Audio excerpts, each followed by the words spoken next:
Welcome to Sign Facts, where every movie hides a secret. Every scene tells a deeper story.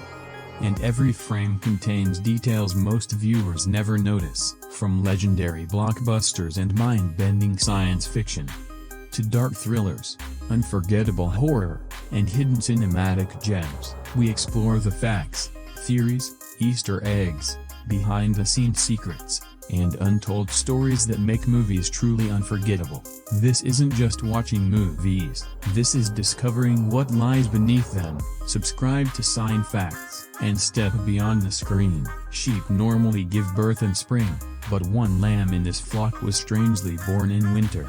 The little animal has never been given a proper name, and the rest of the flock refuses to fully accept it as one of their own. This leaves George to give the outsider extra attention and care. Watching how George treats the lamb, the flock reaches a curious conclusion.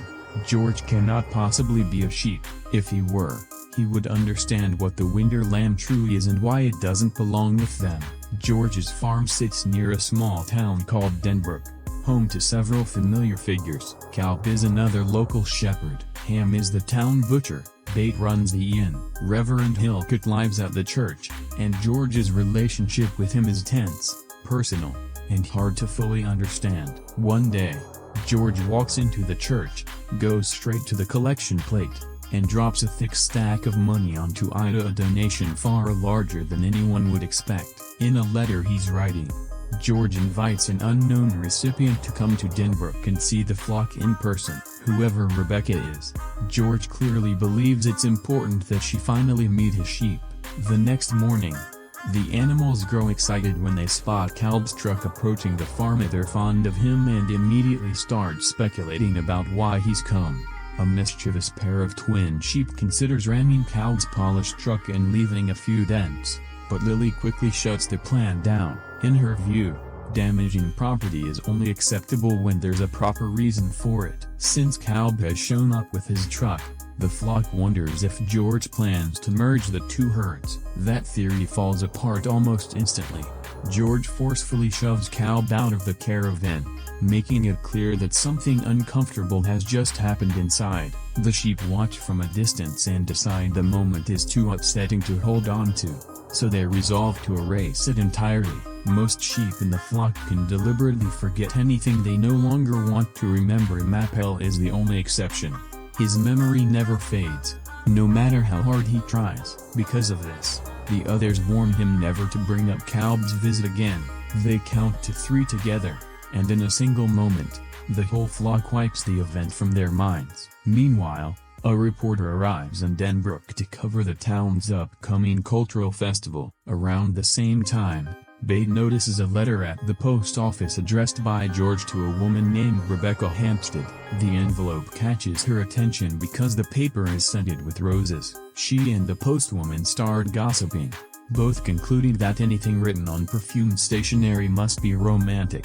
Unable to resist her curiosity, Bate secretly pulls the letter out of the postwoman's bag. Just then, the visiting journalist approaches her.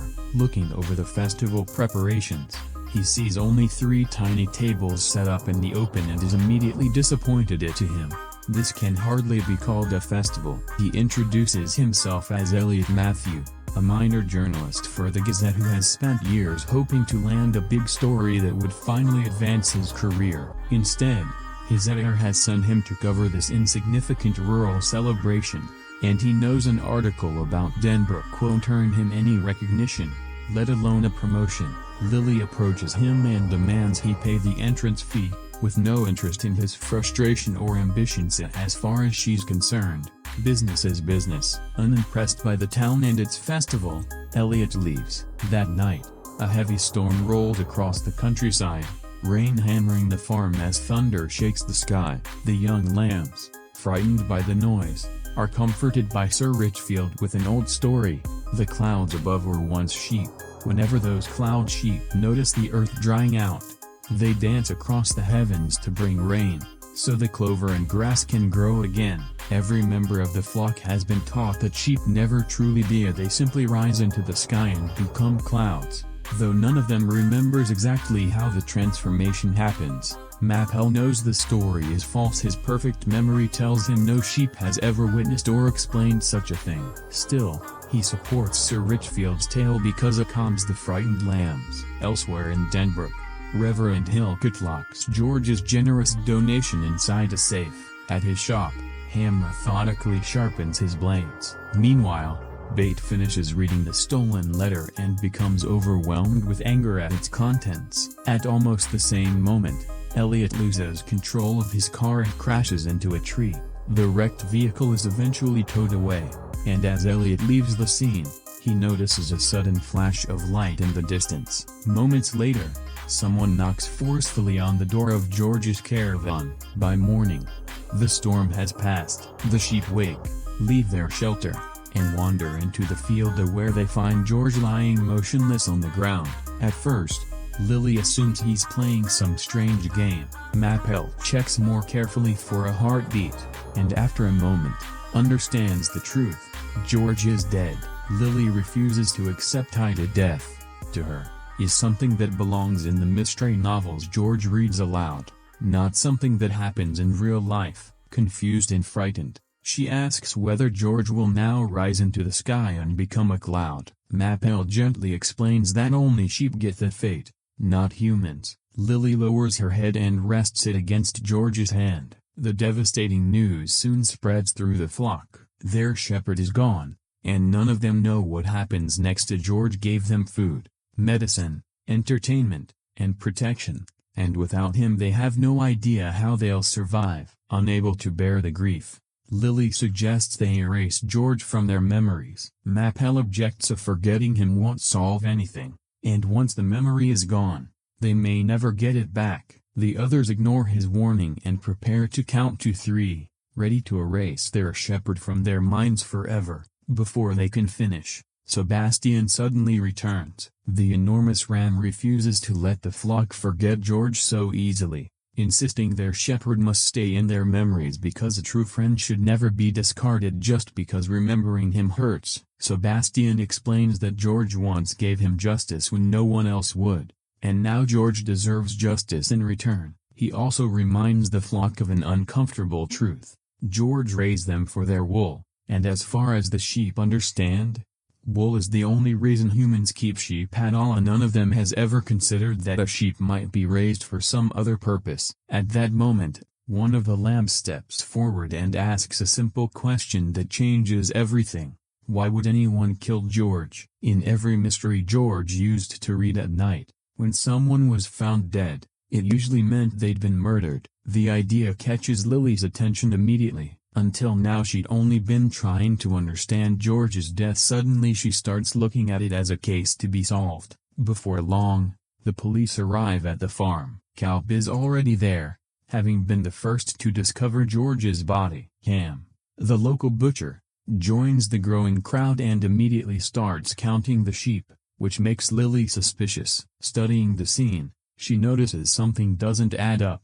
George went outside during a heavy storm without his hat or raincoat, which makes no sense. He understood the weather and would never have willingly stepped into pouring rain unprotected. Inside the caravan, she spots 2 drinking glasses, meaning George hadn't been alone. Someone else had visited him before he died. Elliot also arrives at the farm, hoping George's death might finally give him the big story he's been chasing. He starts photographing the body, but Officer Tim quickly tells him George apparently suffered a heart attack. As far as Tim's concerned, there's nothing mysterious about it, and not much for Elliot to report. Before Elliot showed up, Tim had already checked the ground beneath the caravan and searched around the outside, but once Elliot points toward the interior, Tim realizes he hasn't properly inspected the caravan itself. This is the first suspicious death Tim has ever handled, and it shows. Elliot asks the obvious question: if George had a heart attack, why would he leave the safety of his caravan and walk out into the storm? He's noticed the 2 glasses too, suggesting George had company shortly before he died. Tim won't entertain the idea, repeatedly insisting George Hardy wasn't murdered and that his heart simply gave out. Lily reaches a very different conclusion. In her mind, the evidence clearly points to murder. Someone George trusted came to the caravan, sat with him, and shared a drink. Since there are no obvious wounds on his body, she suspects poison. She also notices a green smear pressed into the grass nearby, possible evidence of a struggle before he collapsed. The situation reminds her of the mysteries from their evening readings, unfortunately including another familiar element, an incompetent policeman who refuses to see what's right in front of him. Since Officer Tim clearly isn't up to the task, Lily decides the sheep will have to investigate themselves. Sebastian finds the idea ridiculous and bursts out laughing,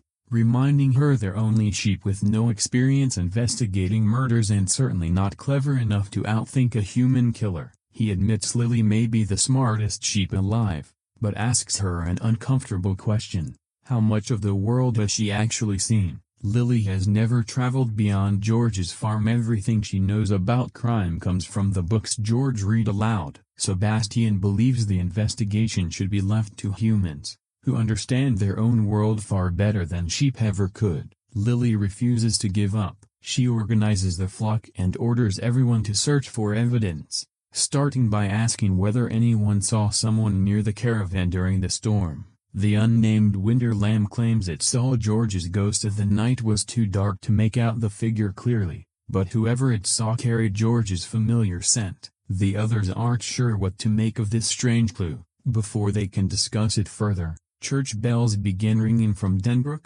calling the townspeople together for an important gathering. The sheep quickly realize the meeting must concern George, and Lily believes they need to attend if the humans are discussing their shepherd's death.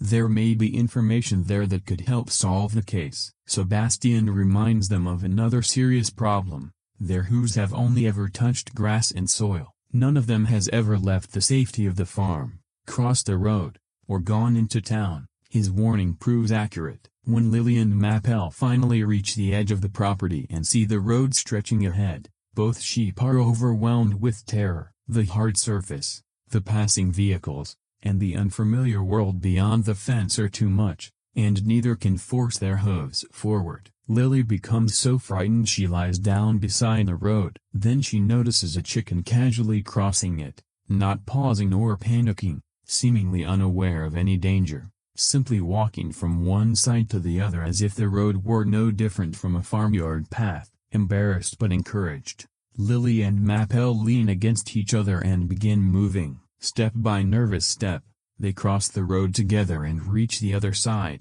Lily's confidence returns almost immediately as she still believes solving George's death will follow the familiar structure of the detective stories: clues, suspects, false leads, and eventually a revelation exposing the murderer. The two sheep continue toward Denbrook and arrive while the townspeople are gathered. Officer Tim announces that he can't officially comment on the poisoning. The instant he says the word, everyone understands. George didn't die of a heart attack. He was murdered. The poison was taxine, a deadly substance found in the berries and leaves of Utressa. Conveniently, one grows nearby, making the poison accessible to anyone familiar with the area. Before the shocked crowd can process this, a car arrives and a beautiful young woman steps out, instantly capturing Tim's attention. He's visibly enchanted and momentarily forgets how serious the situation is. Soon after, George's lawyer, Lydia, also arrives in Denbrook. The young woman introduces herself as Rebecca Hampstead, George Hardy's daughter. Tim explains he found Lydia's phone number written at the bottom of George's will and contacted her, though despite having the document, he never actually read it. Lydia announces the will shall be formally read that afternoon. Before beginning, she needs to confirm that everyone specifically named by George is present: Reverend Hillcoat, Calb, Bate, Ham, Rebecca, and Officer Tim. Lydia immediately finds Rebecca's arrival suspicious. Rebecca lives in America, yet she's shown up in Denbrook on the exact day her father was found dead, suggesting she was already somewhere in the country the previous night, when George was poisoned. After a brief conversation with Tim, Lydia takes one look at his nervous expression and realizes this is the first murder investigation he's ever handled. That afternoon, the sheep secretly make their way to where the will is being read. Inside,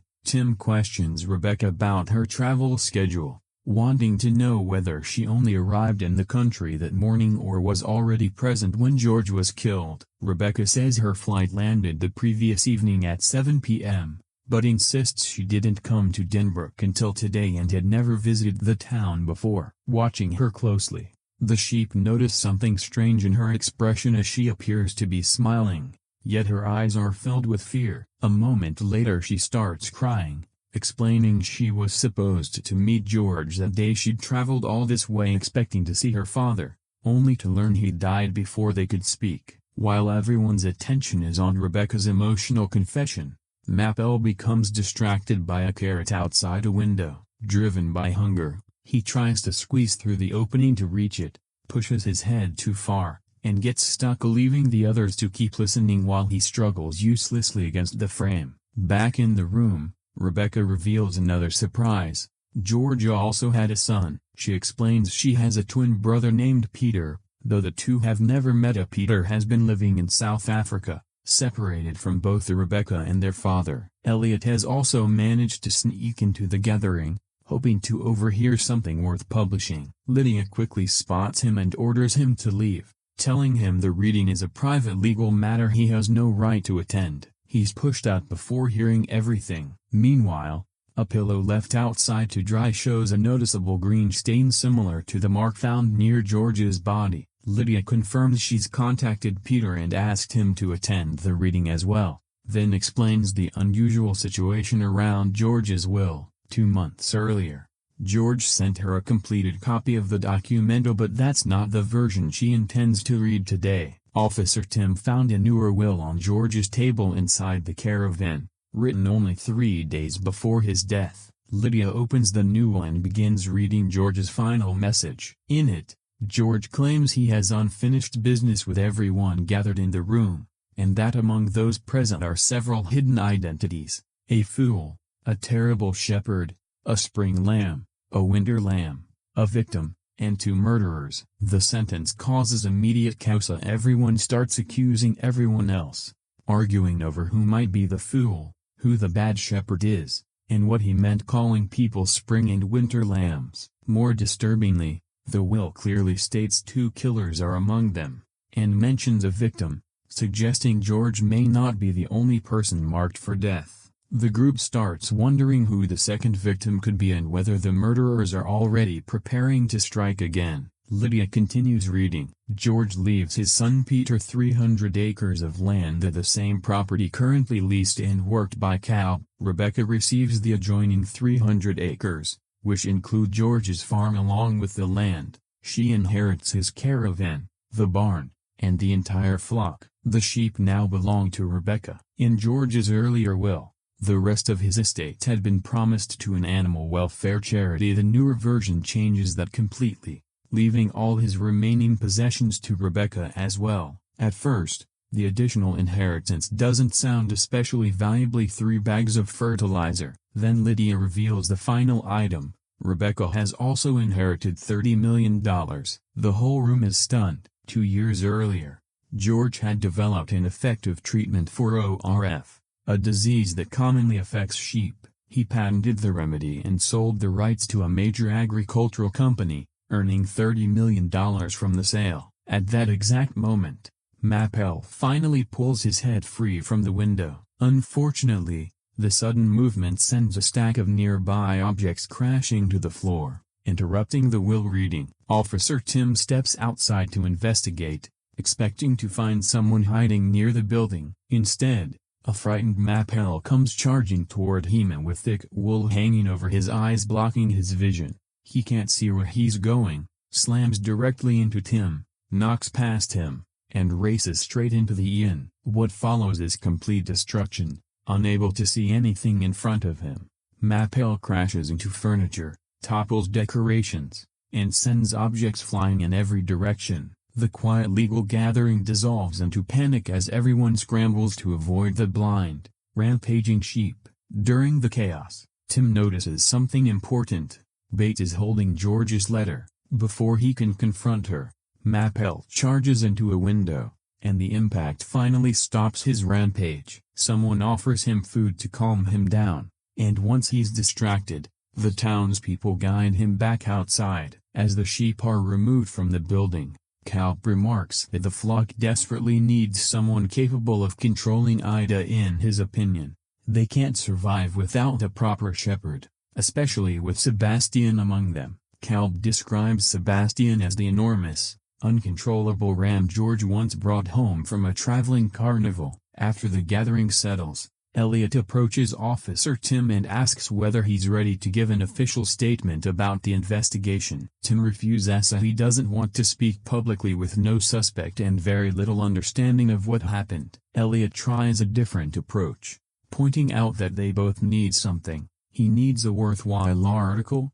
and Tim needs to make an arrest. Instead of working separately and getting nowhere, they could share information and help each other solve the murder. Elliot then reveals what he witnessed the night George died. At approximately 9 p.m., while his wrecked car was being towed away, he saw someone moving near George's field with a flashlight. He only caught a distant glimpse, but the timing matters. According to the coroner, George died sometime between 8 and 11 that night, so whoever carried that light may have been near the farm during the exact window when the poisoning occurred. Realizing Elliot may actually be useful, Tim agrees to cooperate with him. Back at the farm, the sheep grow impatient with Lily, wanting to know why she hasn't solved George's murder yet. Whenever George read detective novels aloud, Lily usually identified the killer long before the final chapter. Into the flock, this case should be no different. Lily admits she's discovered something troubling.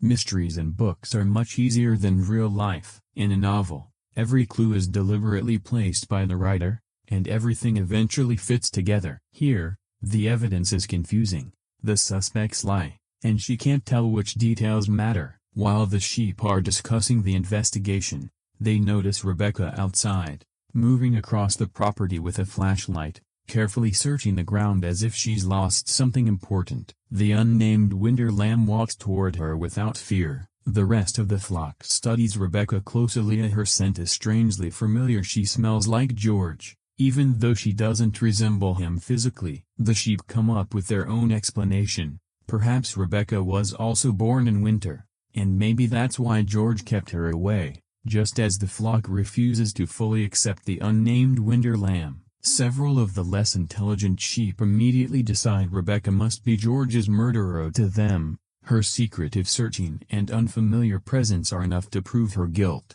Lily doesn't want to rely only on guesses. She remembers the last mystery novel George read to them contained a method for narrowing down a long list of suspects. If they can recover that book from the caravan, they can give it to Officer Tim, and maybe the human police will understand the instructions and use them to identify the killer. Someone has to enter George's caravan and retrieve it, and for reasons known only to the flock, they choose Wool Eyes. With so much fleece hanging over his face he can barely see, the moment he enters the caravan he starts walking into walls, furniture, and everything else in his path, bumping through George's belongings, knocking objects aside as he searches blindly for the book. After a great deal of noise and confusion, he finally finds the right novel. The sheep carry it into town and secretly leave it outside the police station, hoping Tim will find it, read the investigation techniques inside, and finally become capable of solving George's murder. With that task done,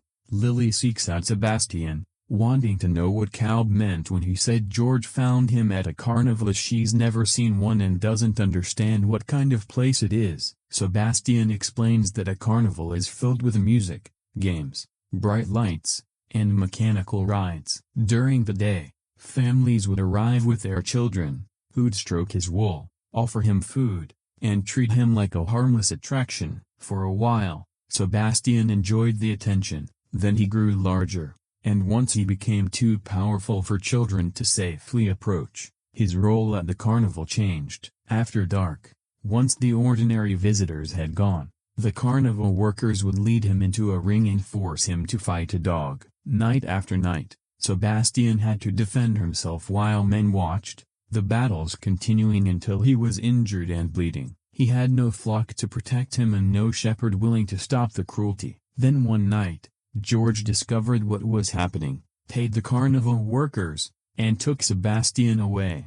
bringing him back to the farm where he was finally safe. Lily asks how he ended up alone in such a terrible place as she can't understand why he wasn't living peacefully with his original flock. Sebastian tells her he's a winter lamb too. Sooner or later, he explains, every winter lamb feels the need to leave. They don't stay where they were born. Something inside them pushes them away from the flock, even when they have no idea where they're going or what might be waiting for them. The following day, Tim looks through the police station window and sees the sheep standing outside again. He comments that whenever something important happens in the investigation, George's flock seems to appear near, but their presence is becoming too consistent to dismiss as coincidence. Elliot thinks the officer is getting paranoid as far as he's concerned. They're just sheep, and the idea they're deliberately following a murder investigation sounds ridiculous. Tim then proudly reveals his progress. After reading the mysterious detective book left outside the station, he built a large chart covering the 5 main suspects. According to the book, a murderer must possess 3 things: the means to commit the crime, a motive for wanting the victim dead, and an opportunity to carry it out. In George's case, the means was access to Taxonia. The poison came from a yew tree, and those trees grow throughout the grounds surrounding the church, meaning anyone familiar with the church could potentially have obtained it. The strongest motive appears to be money. George's revised will leaves Rebecca his farm, animals, property, and $30 million.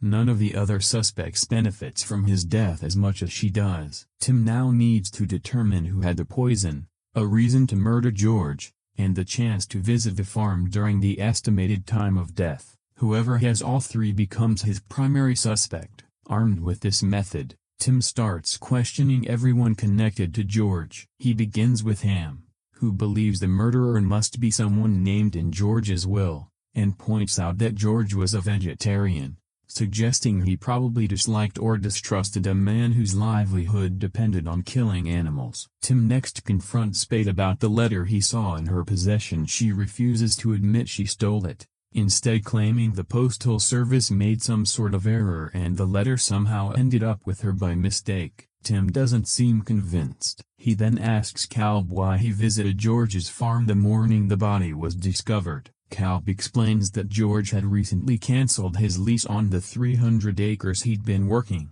so he went to the caravan with a proposal, hoping to persuade George to change his mind and let him keep working the land. Calb knows Tim has read the will and believes George's reference to a bad shepherd was aimed directly at him. After speaking with Calb, Tim questions relevant Hillcutt about the large donation George gave the church. Hillcutt explains that George had approached him sometime earlier asking about his missing children. Years ago, when George's life had fallen apart, the church arranged for the children to be adopted. Once George recovered financially and emotionally, he began searching for them. Church policy prevented Hillcutt from revealing where the children had been sent or who adopted them. However, the church building desperately needed repairs, and Hillcutt admits he requested money from George in exchange for the information. George's generous donation wasn't simply an act of faith, it was effectively payment for details about Rebecca and Peter. The relevant insists this doesn't make him the bad shepherd described in the will. In his opinion,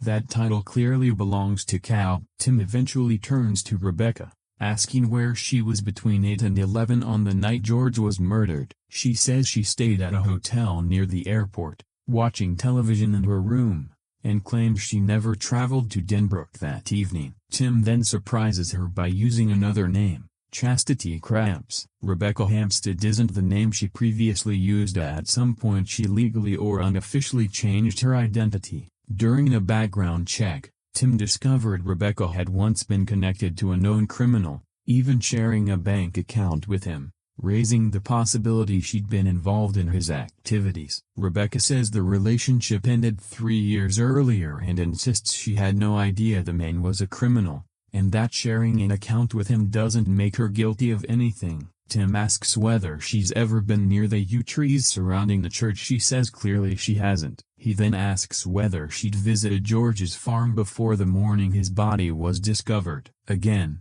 she denies it, claiming she'd never been on the property and never seen George before he died. While Tim conducts his questioning, Lily sits silently at the farm, turning over the evidence. The other sheep grow annoyed with her, insisting there's no reason to keep exhausting herself. Rebecca inherited the money, lied about her identity, and was already in the country when George died. To them, the case is closed. Rebecca killed him. The Winder Lamb disagrees. It approaches Lily and insists Rebecca is good and can't explain why, but trusts her because her scent is almost identical to George's. This statement captures Lily's full attention. The Winder Lamb isn't the first sheep to say Rebecca smells like their shepherd. Cloud made a similar comment the previous day after seeing Rebecca far out in the field. At the time, Lily didn't think much of it, but now she realizes there's a problem with Cloud's claim. Rebecca had been standing far away, and no sheep could have identified her scent from that distance unless Cloud had smelled her before, meaning Rebecca had visited the farm earlier and Cloud knew more than she'd originally admitted. Lily confronts her. Under pressure, Cloud finally reveals what she's been hiding: Rebecca's bangle. Cloud is fascinated by the circular bracelet because it has no beginning and no end. She explains that Rebecca came to the farm on the night George was murdered, approached Cloud, and gently ran her hand through the sheep's wool. During that moment, the bracelet slipped from her wrist and got caught in Cloud's fleece. Cloud kept it because she found its endless shape beautiful. This confirms Rebecca lied to Officer Tim as she claimed she'd never visited George's property, yet Cloud personally encountered her there the night of the killing. Rebecca was on the farm during the same period George was poisoned, and later returned with a flashlight to search for the missing bracelet. Faced with this evidence, even Lily accepts the flock's conclusion: Rebecca must have done it. She lied about where she'd been, concealed her connection to the farm, and, most importantly, was present on George's land the night he was murdered. Sebastian refuses to accept the flock's conclusion. He reminds them they distrusted Rebecca before they knew anything about her, simply because she was another Winder Lamb. But from the moment she arrived, they treated her like an outsider and searched for reasons to blame her. Sebastian is convinced she didn't kill George. He says he looked into her eyes and saw no guilt there. Angry that no one will listen, he turns away and leaves the others behind. Lily still believes the evidence against Rebecca is too strong to ignore. She decides Officer Tim must see the bracelet Cloud found in her wool, to draw him toward the farm. Mapel sneaks up and snatches Tim's police cap, running off with it and forcing the officer to chase him across the property. Mapel leads Tim straight to the meadow where the bangle was left. Tim spots the bracelet immediately, takes it to Rebecca, and compares it to the matching one still on her other wrist. The two pieces clearly belong together. More importantly, Tim explains he found the missing bangle in George's field, the very place Rebecca repeatedly claimed she'd never visited. The discovery gives Tim enough reason to search her hotel room. Armed with a warrant, he goes through Rebecca's belongings and finds, beneath a pair of shoes, berries from a yew tree, the same poison used to kill George. For Tim, the case is complete. Rebecca had a financial motive, was secretly present at the farm during the murder window, her bracelet was found in the meadow, and poisonous berries were hidden in her room. He arrests her. At the police station, Tim begins a formal interrogation. Rebecca finally stops denying everything and agrees to explain the truth. She admits she visited George's farm the night he died. George had sent her a letter revealing he was her father and that he'd spent 20 years searching for her, along with a copy of his will, though the version she received didn't mention the $30 million inheritance. George's message wasn't about money. He wanted her to come to Denbrook and meet him. Rebecca accepted the invitation and traveled to the farm, where she and George sat together in the caravan while he told her about his life and his flock. He explained he'd named every sheep individually and cared for them like family, and told her he hoped she'd stay and look after them once he was gone. Rebecca says that after George's death, she panicked. Once she learned the new will left her millions of dollars, she understood exactly how the situation would look. Admitting she'd secretly met George during the estimated time of death would put her at the center of the investigation. So she lied. She denied visiting Denbrook, denied going near the farm, and denied knowing anything about the yew trees. According to Rebecca, those lies were acts of desperation, as she believed telling the truth would lead the police straight into what looked like a carefully prepared trap. Tim doesn't believe her explanation to him. It sounds like an attempt to escape overwhelming evidence. He informs her she'll be transferred to the county court the following morning to be formally charged with George Hardy's murder. Not long after, Lydia visits Tim with more news about George's estate. She remarks that George may have chosen the wrong lamb after all. Peter, George's son, has agreed to sell the land and sheep he inherited to Cal. Since Rebecca is now facing a murder charge, her share of the estate will likely pass to Peter as well, meaning the farm, caravan, barn, remaining property, and entire flock could soon fall under his control, with Peter apparently planning to sell it all to Cal. Lydia says the paperwork will be completed the next day. Lily overhears the conversation. Until now she'd been certain Rebecca was guilty, but watching her sit alone in custody, doubt begins to grow. Something about the case feels too neat. Every clue points in the same direction, almost as though someone deliberately arranged it that way. Before Lily can think further, Mappel notices that Calb's meadow lies directly beyond the fence separating the two farms. He suggests they cross over and introduce themselves to the sheep who may soon become part of their new flock. Lily agrees. When they enter Calb's field, several unfamiliar sheep emerge in the distance. Their wool is pale, but their faces are so dark their features are almost impossible to make out. They're French sheep. Lily explains that Calb may soon become their shepherd, and that both flocks might be brought together. One of Calb's sheep steps forward and offers a single warning: run. A moment later, the barking of Calb's dogs erupts across the field. The French sheep scatter instantly, disappearing before Lily and Mappel can ask what they're afraid of. Startled and confused, Lily and Mappel try to retreat, but instead of finding their way back to George's property,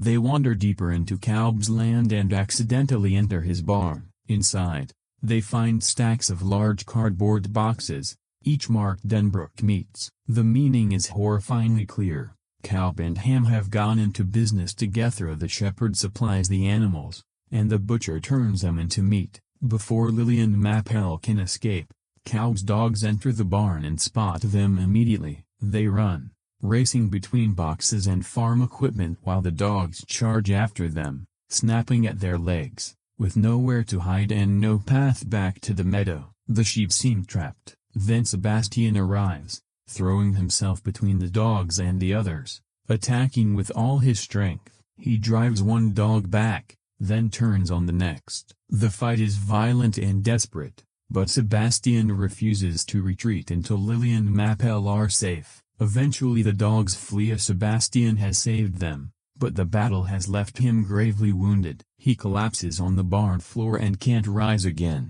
Lily moves toward him, unable to understand why he won't stand up. She keeps waiting for him to recover, but Mappel knows what's happening. Sebastian is dying. As Lily looks at his broken body, the comforting story the flock has always believed finally collapses. She understands now that sheep don't become clouds. Death is real. The sheep who disappear don't rise into the sky and dance to bring rain. The story was invented to protect the flock from a truth they were too frightened to face. In his final moments, Sebastian looks ahead and sees George waiting for him. For a brief instant, the old wren looks peaceful, then he dies. Mappel notices Calb approaching the barn and pulls Lily away before they're discovered. The two sheep hurry back to George's meadow and alert the rest of the flock, urging everyone to follow them immediately. There's no time to explain everything, but when the sheep reach the road, they stop. The unfamiliar surface terrifies them,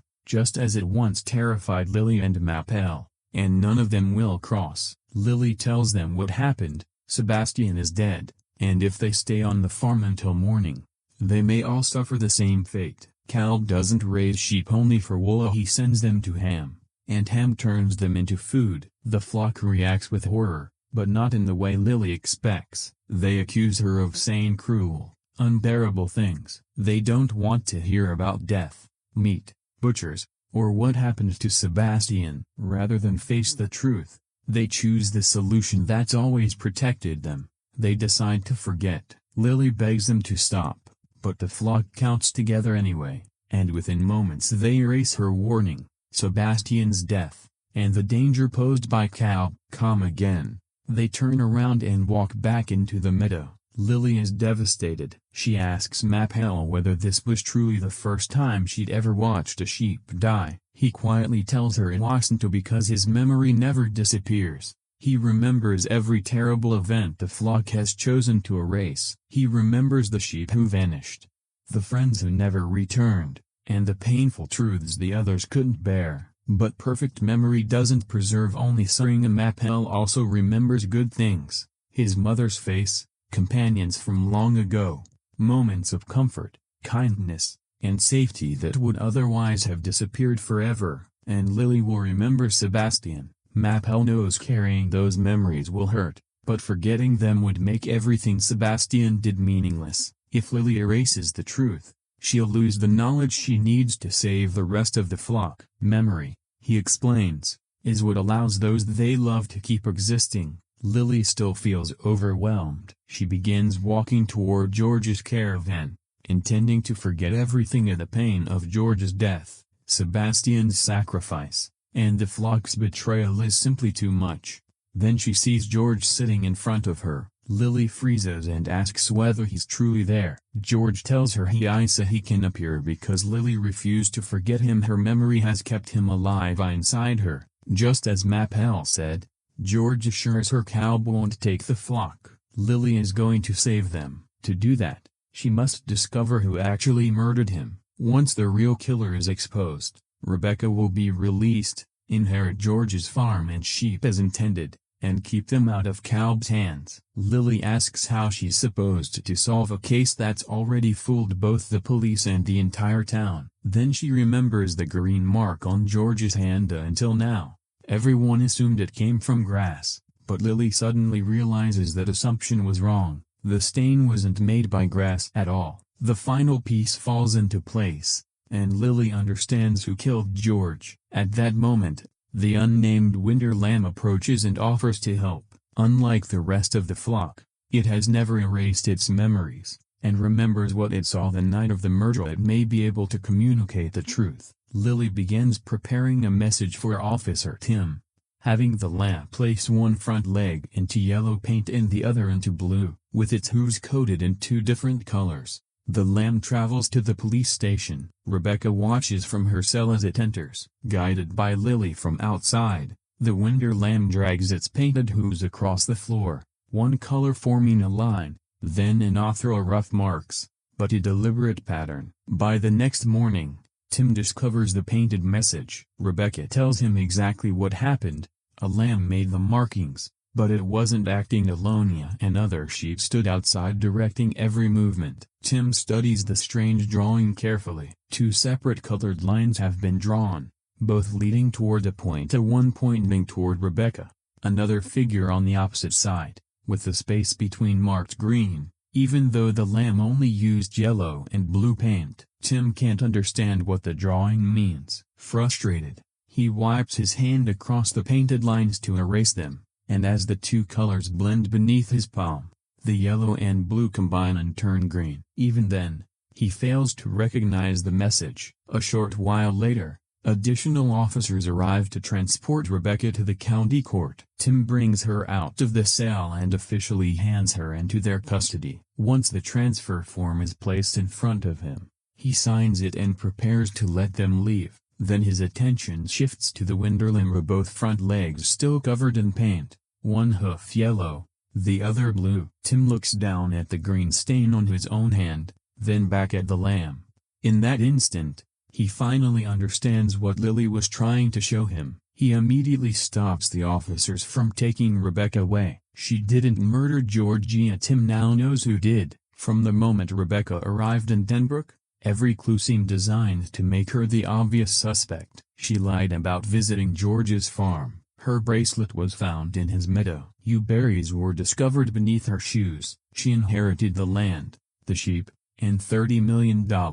But that was exactly what the real killer wanted the police to see. The actual murderer is Peter, George's missing son. George sent Rebecca a copy of his will before inviting her to Denbrook, and it's reasonable to assume he sent a similar letter to her twin brother. Somewhere along the way, Peter must have learned about the $30 million fortune and decided to claim it for himself. There was only one problem: when a murder victim leaves someone a vast inheritance, that person immediately becomes the most likely suspect. If George had left the money directly to Peter, the police would have investigated him the moment George died. But George had left the fortune to Rebecca. If she were convicted of murdering her father, she'd lose the estate, and as George's other surviving child and Rebecca's closest relative, Peter would then inherit everything. The arrangement gave him a way to obtain the money while letting his sister take the blame. Peter had also changed his identity,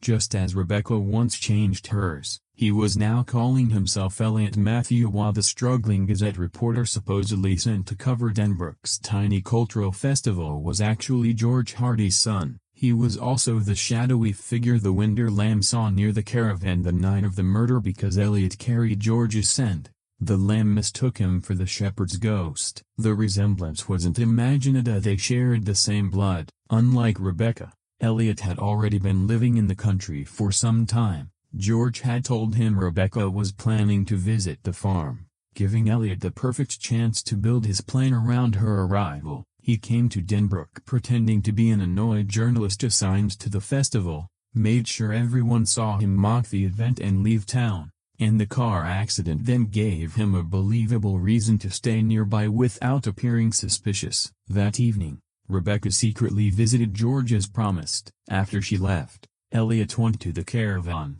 George believed he was finally meeting his lost son, welcomed Elliot inside, and shared a drink with him. Elliot poisoned George's glass with taxine and placed the newly written will on the table, intending it to make Rebecca's motive appear undeniable. But George didn't collapse immediately. He realized something was wrong and fought back. During the struggle, he grabbed hold of Elliot before the poison finally overcame him. George staggered outside into the rain and died in the field. Elliot then continued arranging the evidence. During the will reading, he briefly stepped away under the excuse of taking a phone call, giving him time to slip into Rebecca's room and hide berries beneath her shoes, ensuring the police would connect her directly to the poison. He believed he'd removed every trace of himself, but George had left one final clue: color on his hand. Investigators had originally dismissed the mark as grass, but it wasn't a natural stain. A part of the color was blue, and another section had turned green. The blue came from the sheep medicine George had invented. A residue from his work was still on his hand during the confrontation. The green appeared when that blue substance mixed with something yellow. A similar green mark had been found on the pillowcase Elliot used after George's death. The missing yellow came from Elliot's hair during the struggle. George grabbed hold of it. Elliot's blonde color wasn't natural. He'd quickly dyed his hair before arriving in Denbrook so he wouldn't resemble George or his dark-haired twin sister, and the cheap temporary dye rubbed off onto George's fingers. Combined with the blue medicine already there, it created the mysterious green stain. Elliot denies the entire accusation, insisting Tim has built an absurd story out of sheep, paint, and a stained pillow. Tim reaches forward and pulls a strand from Elliot's hair. Elliot admits he isn't naturally blonde, but points out that dyeing his hair doesn't prove he killed anyone. Tim explains he didn't take the strand to examine its color, he took it for DNA testing. A comparison with George and Rebecca would confirm whether Elliot Matthew was actually Peter Hardy. Once his identity was established, the false name, the inheritance scheme, the planted evidence, and the motive would all connect. Realizing the investigation has finally caught up with him, Elliot runs, jumps into his car, and tries to speed away before Tim can arrest him. At that moment, the two troublesome rams who are always looking for something to smash appear near the road. Lily gives them the permission they've been waiting for this time. They have a real reason. She orders them to ram the car. The twins charge without hesitation, slamming into Elliot's vehicle with enough force to stop his escape and trap him until the police arrive. Elliot is arrested for George's murder. With Peter's plan exposed, Rebecca is released. Tim apologizes for accusing her, admitting he let the evidence lead him exactly where the killer intended. The Winter Lamb approaches Rebecca too and had trusted her from the beginning because it recognized George's scent in her. Before leaving, Tim glances toward Lily, now understanding that the sheep had been investigating alongside him all along. The detective book, the bracelet, the stolen cap, and the painted message all came from the flock. He gives her a quiet, grateful look. The police then take Elliot away while Rebecca prepares to return to George's farm. The Winter Lamb remains behind for the moment. Bate finally approaches Rebecca with the letter she stole from the postwoman's bag, admitting she'd originally believed the rose-scented message was a romantic letter. She'd loved George for years, and reading the envelope made her think he'd fallen in love with someone else. The truth was more painful. George had never stopped loving the mother of his children. After losing her, he'd been unable to give his heart fully to anyone else. Rebecca confesses she knows almost nothing about her mother. She doesn't even know what the woman was called. Bate tells her her mother's name was Lily. Sometime later, Calp and Ham visit Rebecca with an offer to purchase George's farm and take ownership of the entire flock. Rebecca refuses immediately as she now understands exactly what the two men were doing with Calp's sheep. Calp supplied the animals, and Ham butchered them for their Denbrook Meats business. They weren't murderers of humans, but they'd killed countless sheep without thought or compassion. More importantly, neither man knew the names of George's animals. Rebecca does. She remembers every name George mentioned when they sat together in the caravan: Sebastian, Mapel, Cloud, Bull Eyes, Sir Richfield, the troublesome twins, and Lily. The sheep aren't products to her. They were her father's family. Rebecca makes another personal decision. For years she lived under the name Rebecca Hampstead. Now that she knows where she came from and why George spent so long searching for her, she chooses to reclaim her father's surname and becomes Rebecca Hardy. Rather than selling their farm, she expands it, purchasing all of Calp's sheep, rescuing the frightened French flock from his control and ending his partnership with Ham. She brings them to George's meadow, where they can live safely alongside the animals she inherited. Rebecca takes her place on the farm her father left behind. One evening, she gathers the flock the same way George once did, settles down with a mystery novel, opens the book, and begins reading aloud. The sheep listen closely. Rebecca may believe they're simply enjoying the sound of her voice, just as George once believed it. She has no idea they understand every sentence, examine every clue, and silently compete to identify the killer before the final chapter. Among the flock, Lily rises and walks toward the unnamed Winter Lamb. For its entire life, the others treated it like an outsider, refusing to name it or accept it as one of them. George alone cared for it without judgment. Lily has finally understood what Sebastian tried to teach them. Being born in winter doesn't make someone dangerous, unwanted, or unworthy of belonging. Sebastian was a Winter Lamb, so was Rebecca. Both showed more courage and loyalty than many members of the flock. Lily gives the young lamb an Emmy, as she calls it, George. Then she leads him back toward the others, and this time, the flock doesn't turn the Winter Lamb away. They make room and welcome him as one of their own. Together, they settle beside Rebecca as she continues reading the story. Going into the Sheep Detectives, I honestly wasn't expecting much. The title alone sounds like one of those ideas that probably got laughs in the pitch meeting and somehow kept going until it became an actual movie. Sheep solving a murder, Hugh Jackman standing in a field, bright colors, talking animals, a few obvious jokes for kids. You can already picture the trailer cutting rapidly between confused faces and sheep doing something vaguely humane, and to be fair, that's more or less how the marketing sold it. The trailers made the film look harmless, cute, maybe the kind of family movie parents take their kids to because nothing else is playing, and then spend half the runtime checking how much time is left. I didn't think it looked terribly, just very easy to ignore. There are so many talking animal films that arrive with a famous cast, an upbeat song, and a premise stretched well past its natural limits. From the outside, this looked like another one of those. Even Hugh Jackman's involvement didn't fully change that impression. He has enough charm to sell almost anything, but seeing him surrounded by digital sheep didn't immediately scream essential cinema. It looked like a pleasant side project, polished, mildly amusing, and forgotten by the time you reached the car park. Then the reviews started appearing, and they weren't simply saying the film was decent for children. People talked about it like it was some enormous surprise, praising the writing, the mystery, the emotional weight, the performances. A few reactions went further still, calling it one of the best family films in years, or even one of the strongest releases of 2026. That kind of praise creates its own problem. When a movie looks mediocre and people tell you it's surprisingly good, that usually helps, but when the praise becomes excessive, the element of surprise starts disappearing before you even see the film. Instead of discovering a hidden gem, you walk in waiting for a masterpiece to justify the hype. That happened to some viewers here. People who might have loved the film after seeing it completely blind came away slightly underwhelmed because they'd spent weeks hearing it was nearly perfect, and I understand that reaction. The Sheep Detectives is charming, smart, and far more emotionally serious than its advertising suggests, but it's still a fairly gentle family mystery. It isn't trying to reinvent cinema. If you go in expecting the second coming of Toy Story mixed with Agatha Christie,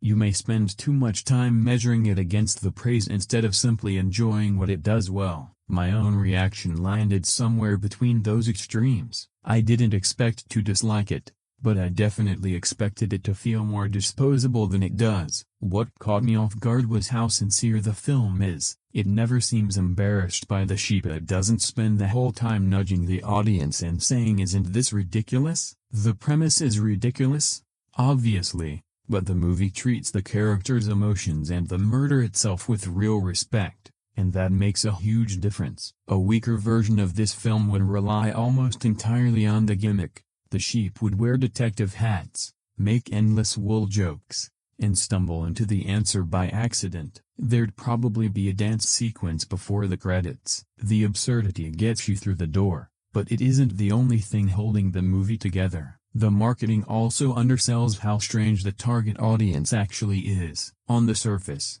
everything points toward very young children, colorful animals, broad comedy, a PG rating, a simple title. Yet the finished film often feels like it was written for adults who happen to be watching with children. The jokes are accessible, but the emotional material is more patient than expected. The mystery is straightforward enough to follow, though probably too involved for very small kids to solve on their own. And some of the ideas around grief, memory, and denial are much darker than the promotional campaign suggested. That mismatch between the advertising and the actual film may ultimately work in its favor. It lets the movie surprise people who'd normally dismiss it. Several viewers admitted they only watched because a friend, partner, or family member dragged them along. Others had planned to skip it until the positive word of mouth became impossible to ignore. A lot of them walked out wondering why the trailers made the film look so ordinary. I had a similar thought while watching it. Why wasn't more of this personality visible in the marketing? Maybe the studio didn't know how to sell it. A murder mystery starring sheep is easy to communicate. A funny but sincere film about grief, prejudice, storytelling, and emotional avoidance is harder. So the campaign leaned into the safest version: cute animals, recognizable actors, family-friendly chaos. That approach probably attracts the obvious audience, but it also risks pushing away viewers who'd actually appreciate the film most. And yes, the title remains a barrier. The Sheep Detective sounds like a direct-to-streaming children's movie you'd stumble across scrolling on a Sunday afternoon. It doesn't suggest something carefully written or emotionally observant. And it certainly doesn't suggest a proper whodunit with clues, suspects, and a resolution the audience can genuinely try to solve. But that low-rent first impression becomes part of the experience. The film begins beneath your expectations, then slowly reveals more ambition than it initially seemed to have, and not loudly or self-importantly. It just keeps adding detail. The sheep become characters rather than visual effects. The jokes start carrying personality. The mystery becomes more absorbing. The emotional stakes arrive almost quietly. Before long, You realize you're genuinely invested in a movie you may have laughed at when you first heard the title. That's the unexpected appeal of it. Not that the film is secretly dark or abandons its family-friendly identity, because it doesn't. The tone stays warm, playful, and broadly accessible. What sets it apart is that it refuses to use family film as an excuse for laziness. It gives the audience a real story. It lets the characters mourn. It trusts viewers to pay attention. Some people will still see the premise and decide it isn't for them. If that's unavoidable. Talking animals can be a tough sell,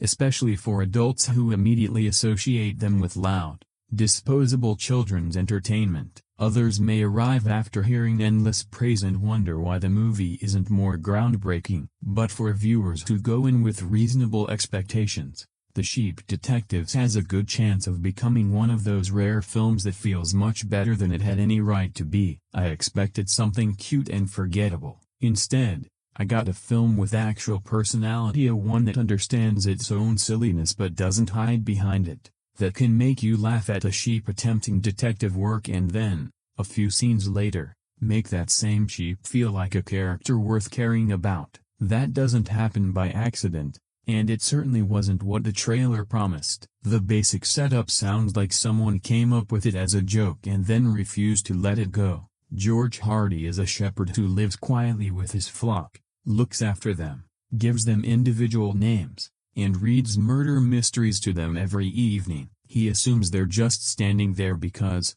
well, they're sheep and maybe they enjoy the sound of his voice, maybe they're waiting for food. What he doesn't realize is that they understand far more than anyone gives them credit for. They aren't simply hearing the stories, they're learning from the clues, motives, suspicious behavior, false accusations. The idea that the most obvious explanation isn't always correct. Night after night, George has accidentally been training a flock of amateur detectives. Then he turns up dead in his field. The local policeman takes one look and decides it was probably a heart attack. A case closed. Nothing unusual to see here. The sheep, however, aren't convinced. They knew George better than the humans investigating him, and once they start noticing details that don't fit the official explanation, the whole flock begins approaching his death like one of the mysteries he used to read aloud. That's the hook, and honestly, it's a very good one. It has the simplicity of a children's story,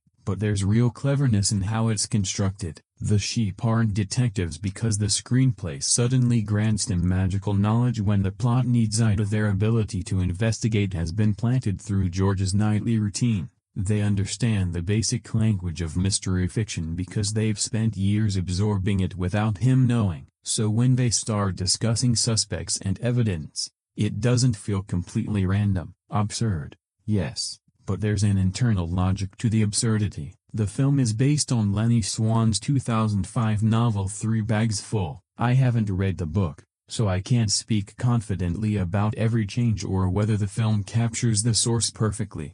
But what matters on screen is that Craig Mazin's adaptation understands how much tonal control this premise requires. Pushed too far into comedy and George's death becomes meaningless. Treat everything with complete seriousness and the sight of sheep conducting a murder investigation becomes unintentionally ridiculous. The screenplay has to let both sides exist at once, and the opening does a surprisingly efficient job of establishing that balance. Even before the story properly begins, there's a small joke involving the familiar studio logo introduction and not a huge visual gag or loud parody that stops the film before it starts. More of an audio wink, a tiny adjustment telling you the filmmakers know exactly what sort of movie they're making. Message received: there will be sheep. But the opening doesn't stay at the level of a studio logo joke. We soon see members of the flock listening through a window as George reads to them. It's a simple scene, but it establishes almost everything the movie needs: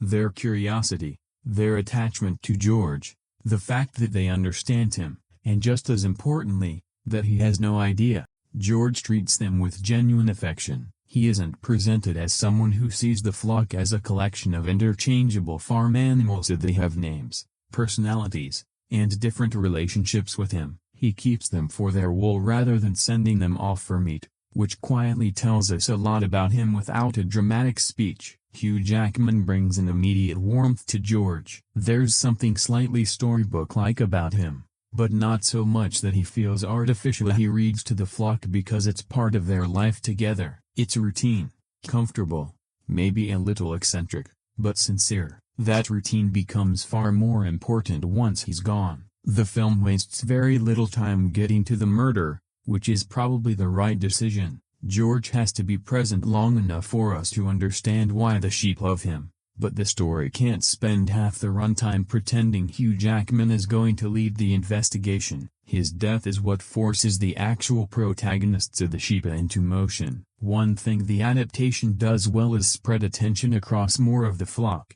letting different personalities emerge instead of treating them as a single woolly crowd. Lily may be the sharpest among them, but she isn't surrounded by identical background animals who exist only to agree with her. The flock has its own internal disagreements, fears, and social habits, all of which begin to matter once they decide George may have been murdered. That choice gives the film more room than the title initially suggests. It isn't just one clever sheep solving a crime while everyone else watches. It becomes a group trying to apply stories to a real tragedy, only to discover that actual people are messier than characters in a book. And that's where the setup becomes more interesting than the gimmick. The sheep know the rules of detective fiction.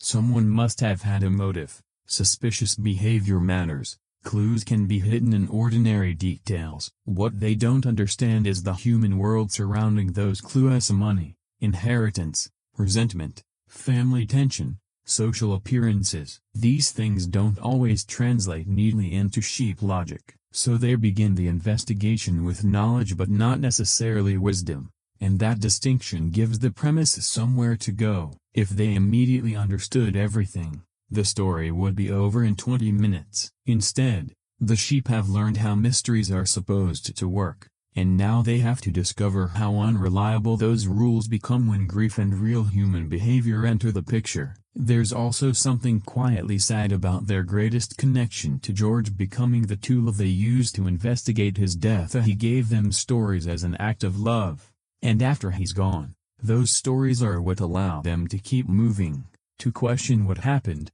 and to refuse the easy explanation everyone else seems ready to accept. The nightly reading starts as a charming joke, then it becomes his legacy. That shift happens without the movie announcing it too loudly. The opening is bright, playful, and immediately accessible, but underneath it, the film is already arranging the emotional pieces. George's affection for the flock matters. Their understanding of him matters. The stories matter. Even the human's assumption that sheep are incapable of understanding anything becomes part of the mystery, and nobody thinks to ask what the flock saw because nobody believes the flock could possibly know.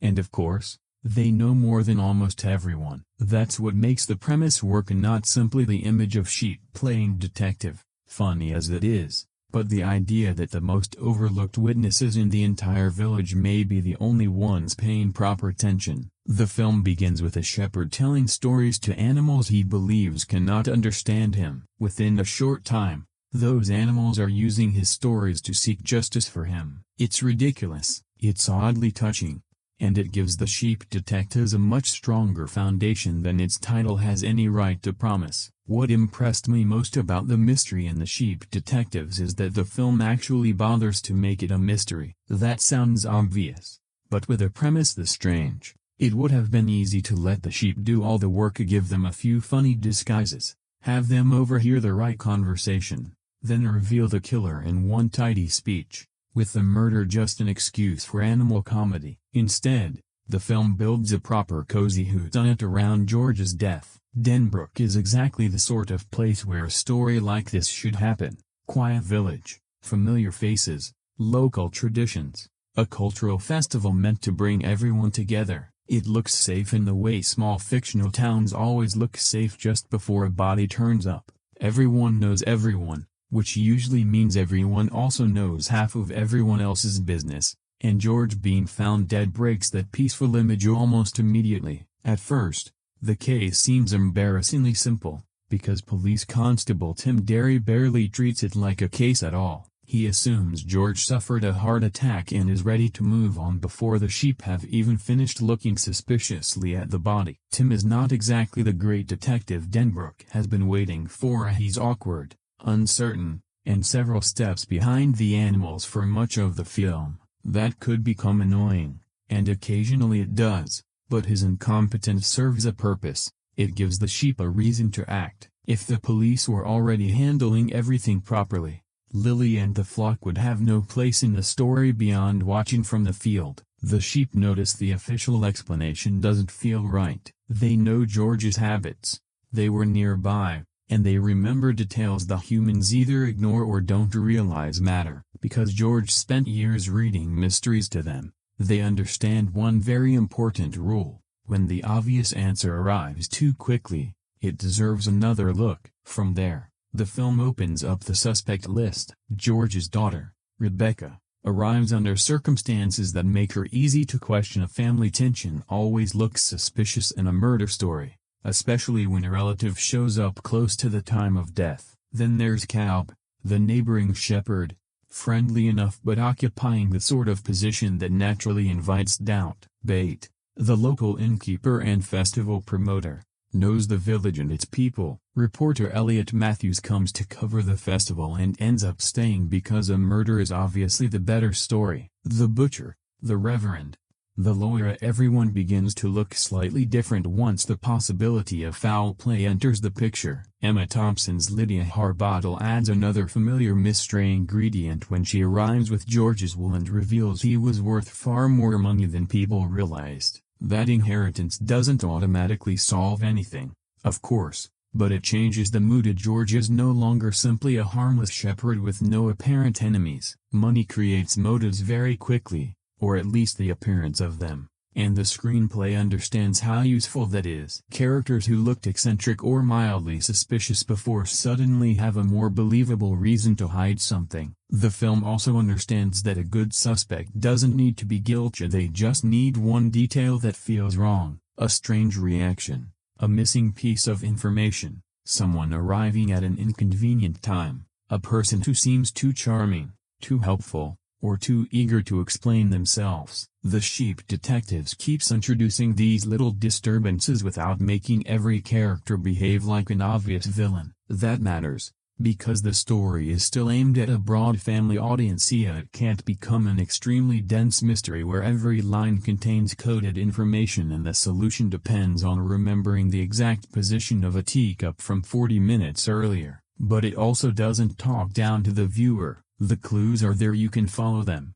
Forum suspicions. Change your mind. The audience generally knows what the sheep know, even if we understand the human world better than they do, which creates a nice difference in perspective. The sheep may notice a physical clue that humans miss, while completely misunderstanding why a person would care about money, reputation, or inheritance. Their limitations make the investigation more entertaining. Lily is smart, but she isn't magically correct about everything. She makes assumptions, becomes convinced by certain possibilities, and has to reconsider them when the evidence shifts. George's books taught her the shape of a mystery, but real people don't behave as neatly as suspects in a bedtime story. That gives the film room for false leads without making Lily look foolish. She's learning while investigating, which is much more interesting than watching a perfect animal detective solve everything immediately. The mystery also runs on two tracks. The sheep conduct their own inquiry through observation, memory, and a lot of improvised detective work, while Tim conducts the official investigation with far less confidence. Their paths overlap in ways he doesn't always understand, with the animals occasionally pushing him toward information without being able to explain what they know. Those scenes are funny, but they also keep the plot moving. The sheep aren't solving one version of the case while the humans exist in a completely separate movie. Information passes between them, usually imperfectly, and that miscommunication becomes part of the mystery. The village festival helps too, giving Denbrook a public face, cheerful, traditional, welcoming, while the investigation exposes private tensions underneath. There's something naturally effective about placing suspicion beside celebration.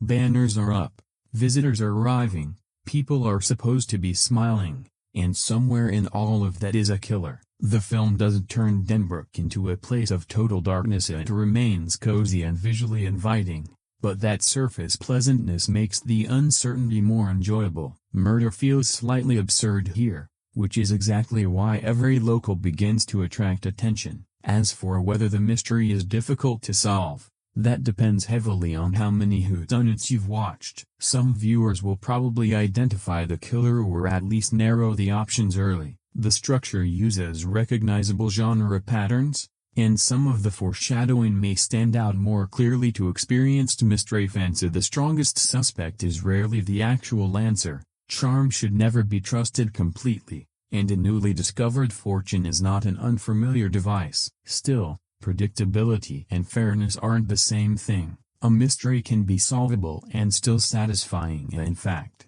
that's usually better than an ending that introduces some completely new explanation at the last second. The Sheep Detectives gives the audience a reasonable route toward the truth. It may distract you with humor, emotion, and sheep arguing over evidence, but it doesn't cheat. Other viewers may be genuinely caught off guard, particularly because the trailers encourage certain assumptions. The film uses expectation as another kind of misdirection. You think you know what role a character will play or what kind of family story this is, and then the case shifts slightly. The final reveal works because it's connected to what's already been established. It isn't simply surprising for the sake of surprise. Once the pieces come together, the solution makes sense within the story, even if you reached it before Lily did, and the climax isn't carried by the killer's identity alone. By that point, solving George's death means something personal to the flock, tied to grief,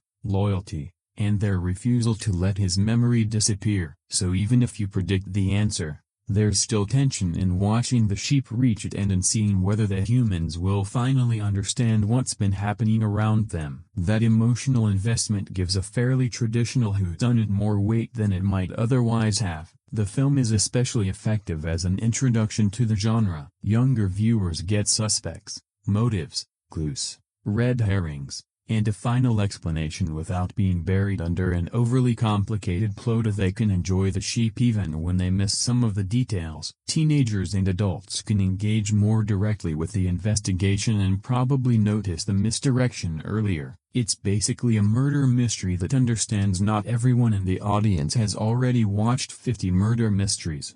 That balance is harder to achieve than it looks. To make the case too simple and adults stop caring, make it too complicated and the family audience loses the thread. The Sheep Detectives mostly finds the right middle ground. No, it doesn't reinvent the whodunit. The village is familiar, the suspects fit recognizable types, and the inheritance, false leads, and gathering of clues all come from a well-established tradition. But the film respects that tradition rather than merely borrowing its surface. And once you add a flock of emotionally invested sheep trying to interpret human motives, the familiar structure starts to feel surprisingly fresh. The sheep aren't just the gimmick in The Sheep Detectives, they are the movie.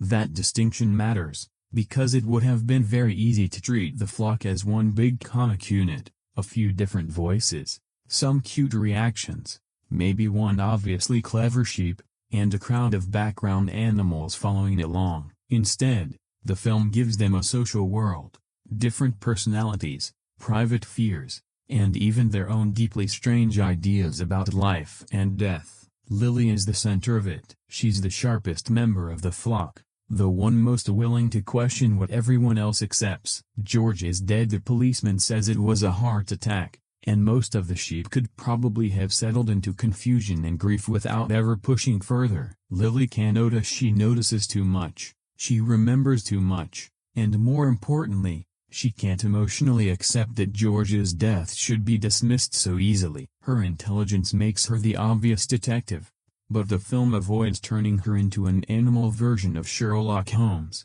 always 10 steps ahead of everyone else. Lily is clever, not perfect. She jumps to conclusions, becomes suspicious of the wrong people, and sometimes treats instinct like proof because she wants the case to make sense quickly. That's one of the better choices in the writing. She's listened to years of mystery stories, so she knows what a suspect is supposed to look like, But real people don't arrange themselves as neatly as characters in a book. Lily understands the pattern of a whodunit before she understands human motives, and that gap is where much of her development comes from. She can recognize a clue but doesn't always understand why money would make someone dangerous. She knows people lie, yet can't immediately separate guilt from fear, grief, or simple awkwardness. Even within the flock, she sometimes assumes everyone can follow her reasoning at the same speed they can't. Some of the sheep are curious, others are frightened, and a few would rather avoid the whole thing and return to the safety of the pasture. Lily slowly realizes that being the smartest animal in the field doesn't automatically make her a good leader. She has to explain,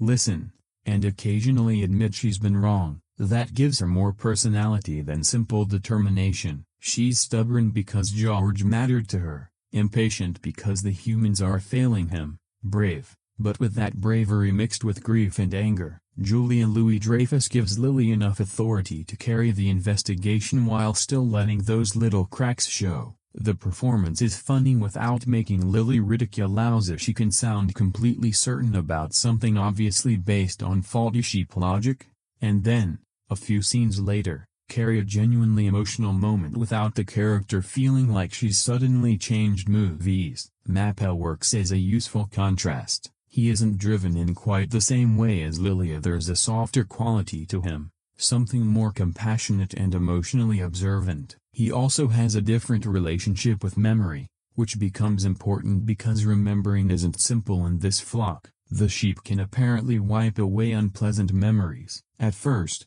that sounds like a sweet fantasy idea, maybe even a practical loner. Sheep live simple lives. Something frightening happens, and eventually the pain fades because they choose not to hold on to it. But the movie gradually makes that ability feel much less comforting. Forgetting protects them, but it also keeps them naive if every painful event disappears. Nothing is really learned from it. Fear can return in the same form. Prejudice can continue because nobody wants to remember where it came from. George himself could eventually become another absence the flock stops questioning. Mappel's connection to memory makes him valuable because he carries things the others would rather lose. He becomes a quiet emotional anchor beside Lily's more forceful personality as she pushes the investigation forward, and he helps preserve the reason it matters. Then there's Sebastian. He's already an outsider before the murder begins. George rescued him from a carnival, so his connection to the shepherd feels different from the sheep born and raised on the farm. He's known a world beyond the pasture, and understands that humans can be dangerous in ways the others may not fully grasp. He's also a loner, which lets him see the flock from a slight distance, and that perspective gives him weight in the story. He doesn't share every comforting belief the others hold, and is less likely to follow the group simply because the group has decided something. At times he feels wary, even detached, but his history with George gives that detachment an emotional edge. George didn't just own him, he saved him. So when Sebastian gets involved, it doesn't feel like another sheep joining the adventure because the plot needs a bigger team. There's personal loyalty underneath it. The flock includes other distinctive personalities to a cloud, Sir Richfield, and the rest. What makes the ensemble work isn't simply that each sheep has a different celebrity voice. They behave differently. Some are proud, some are cautious, some misunderstand almost everything happening around them. Certain sheep are better at observing people, while others are mostly useful because they remember small details. Even their arguments feel connected to who they are rather than functioning as random comic noise. The visual design helps enormously. With this many sheep on screen, the audience needs to recognize them quickly in different breeds. Wool textures, facial features, and physical behavior make the central characters readable without turning them into brightly colored cartoons. They remain believable animals, just expressive enough to communicate thought and emotion. The film somehow lets them look like real sheep while also giving the impression each one has been living an entire private life before the story started, and that they've built a culture around themselves. The flock has social rules, leaders, outsiders, and inherited beliefs. It has its own understanding of death, which is both funny and unexpectedly sad. Most of the sheep believe that when one of them dies, they become a cloud. It's such a childlike explanation you can understand why they cling to it. The sky is always there, clouds come and go. The idea turns death into something distant but gently a transformation rather than an ending. For animals who've never really confronted loss, it makes perfect sense. George's death disrupts that belief. He doesn't become a cloud in any way they can recognize, he's simply gone. The sheep are left with a reality their own mythology can't easily explain, and that confusion gives the murder investigation another purpose. They're not only searching for a killer, they're trying to understand what's happened to their world. The Winter Lamb storyline reveals the less comforting side of that world. Within the flock, lambs born in winter are treated differently from those born in spring, and the reason isn't especially rational, it's simply a belief the group has accepted and repeated until it feels natural. That's often how prejudice works, and the film understands it. The Winter Lamb has done nothing wrong, it's judged according to the circumstances of its birth and made to carry the shame everyone around it creates. The storyline could have been reduced to an easy lesson about being kind to outsiders, but it becomes more painful because the flock genuinely believes its own unfairness is normal. Even Lily, for all her intelligence, isn't completely separate from those assumptions. That's another reason the sheep feel developed. They aren't morally perfect animals exposing terrible humans. They have their own flaws. They follow traditions without questioning them. They exclude characters who make them uncomfortable. They can be fearful, selfish, and easily influenced. The murder forces them to examine those weaknesses. Leaving the pasture becomes part of that process. Crossing a road sounds insignificant from a human perspective, but for the sheep it's almost an expedition into another world. The farm has always been their complete universe. Beyond it are cars, buildings, strangers, and dangers they don't understand. Their move into Denbrook is therefore more than physical travel. It's the moment they stop being protected animals waiting for George to make every important decision.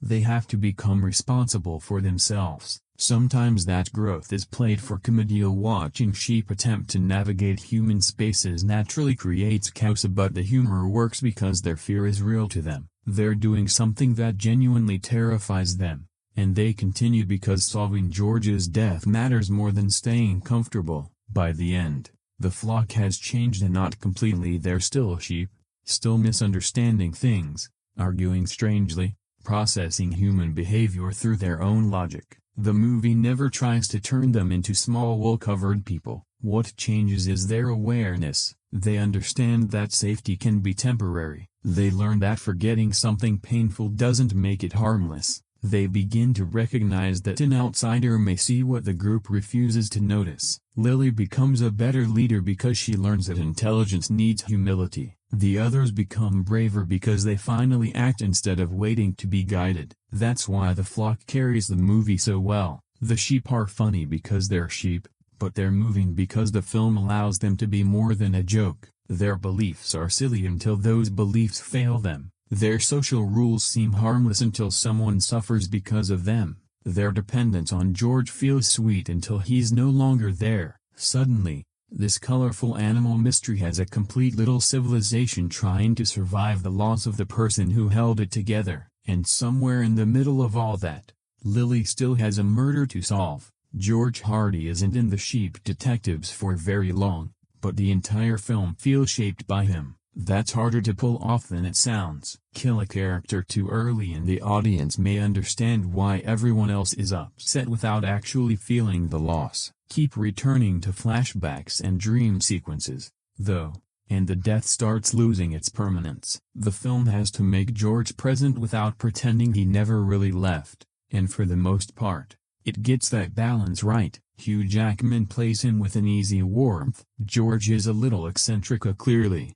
Most shepherds don't spend every evening reading murder novels to a silent audience of sheep, but nothing about the routine feels like a performance. He isn't trying to turn the flock into pets for his own amusement, he simply enjoys their company, and they enjoy his. George gives them names, recognizes their personalities, and keeps them for their wool rather than treating them as future meat, which becomes an important detail in a story where the sheep are understandably suspicious of human intentions. To the outside world, he may be a lonely man talking to farm animals. To the flock, He's caretaker, storyteller, and something close to a father. The movie understands that relationship very quickly, without needing a long sequence explaining every year they spent together. A few ordinary moments are enough. George reading aloud, the sheep gathering to listen, his voice becoming part of the rhythm of their lives. That routine tells us more than an oversized emotional speech ever could. Then the routine stops. George is found dead in the field,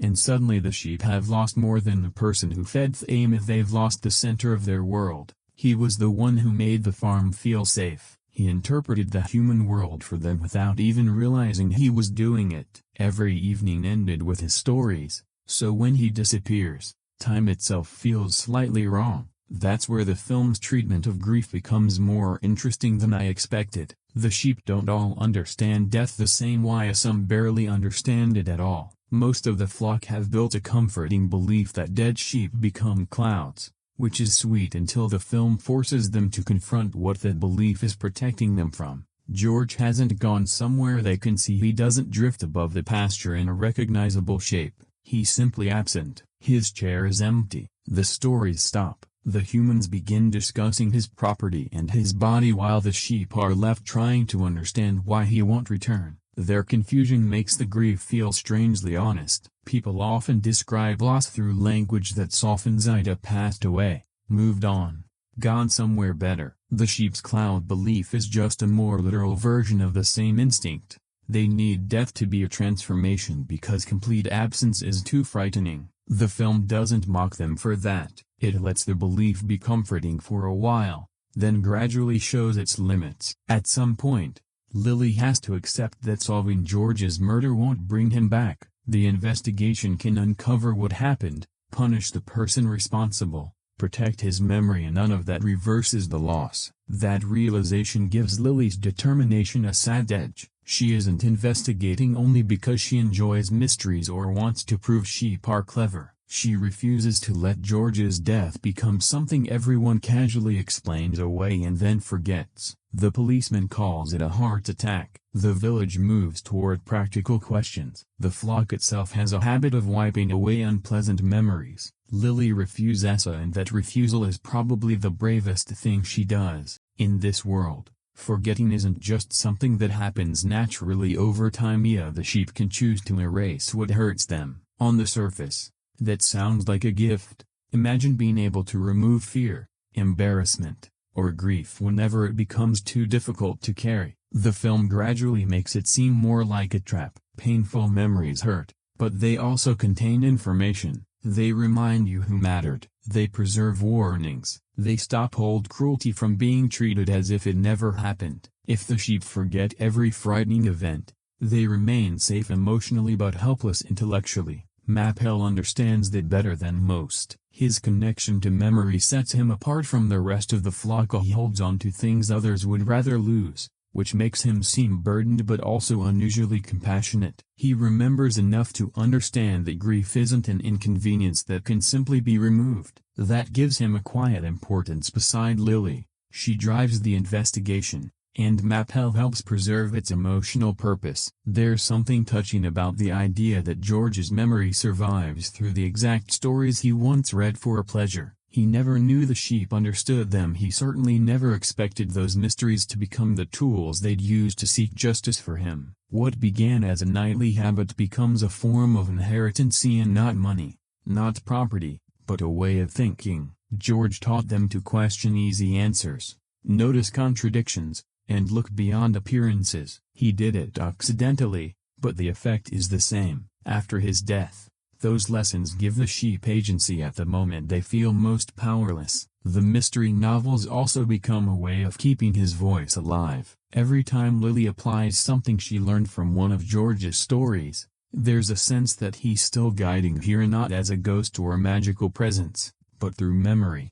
That distinction matters. The film does return to George in limited flashbacks and imagined moments, but it never seriously undercuts the fact that he's gone. These scenes exist because the characters remember him, not because the screenplay is afraid to continue without Hugh Jackman on screen. Jackman's limited role may actually help. George remains slightly idealized because we mostly see him through the affection of those who lost him. He isn't necessarily a perfect man, but he becomes the version of himself that survives in other people's memories. The kind shepherd, the patient reader, the person who rescued Sebastian from a carnival and treated a flock of sheep as companions rather than livestock. Sebastian's history with George adds another layer to the loss. For the rest of the flock, George provided safety for Sebastian. George gave him a second life, and that creates a loyalty different from Lily's but no less intense. He may be more isolated and wary than the others, yet his connection to George is rooted in rescue and gratitude. The human side of the grief takes longer to reveal. Rebecca arrives carrying her own distance from her father, and because this is a mystery, the film initially lets that distance look suspicious if she doesn't immediately behave like the grieving daughter the audience expects. There are tensions, unanswered questions, and years of family history beneath the surface, which makes her development more effective. As the story continues, Rebecca's love for George becomes clearer, particularly through his work and his passion for reading. She begins to feel less like an outsider entering the farm and more like someone who's inherited a responsibility she didn't realize she was ready to accept. Her relationship with the flock matters because George's legacy can't survive through memory alone. Someone has to continue the care. Someone has to read the next story. The film could have handled this in a very sentimental, obvious way. Rebecca arrives, discovers her father was wonderful, instantly becomes the perfect replacement, and everyone lives happily ever after. Instead, the transition feels more gradual. She has to understand what the farm meant to him and why the sheep mattered. The flock also has to decide whether another human can be trusted. George can't simply be replaced, and the film doesn't pretend Rebecca fills exactly the same emotional space. What she offers is continuity, the possibility that the life he created doesn't end completely with him. That idea becomes especially powerful in the epilogue. A new lamb is named George, and the nightly storytelling ritual continues. It isn't subtly honestly, it comes close to being overly sentimental, and I can understand why some viewers might feel the film pushes a little too hard in the final moments, but it works. The new lamb isn't George reborn. The story isn't trying to undo death through symbolism. He represents the fact that names, habits, and love can move forward even when the person who started them can't. That's a much more mature idea than simply saying everything will be fine. Everything isn't fine. George is still dead. Lily and the flock still had to experience the terror of losing him. Rebecca has to carry a relationship that now exists partly through regret and memory. Life continues anyway. The sheep gather again. A book is opened. Another story begins. There's a gentle circularity to it. George once read mysteries to animals he believed couldn't understand him. Those animals used his lessons to solve his murder. Now the same ritual continues with a new generation, only this time, the person reading may understand that the sheep are listening far more closely than anyone imagined. That's where the Sheep Detectives finds its emotional core, not in the identity of the killer, though that matters, and not even in whether justice is served. The film becomes moving because it understands that grief is partly the fear that someone will disappear entirely. George doesn't. He survives through Lily's courage, Mapel's memories, Sebastian's loyalty, Rebecca's choice to stay, and the story still being told after he's gone. The sheep can't bring their shepherd back. What they can do is refuse to let his life become something forgotten. And for a film that begins with a flock investigating a body in a field, that lands with a surprising amount of tenderness. The cast in The Sheep Detectives is almost absurdly stacked for a movie about farm animals investigating a murder. On the live-action side, you have Hugh Jackman, Emma Thompson, Nicholas Braun,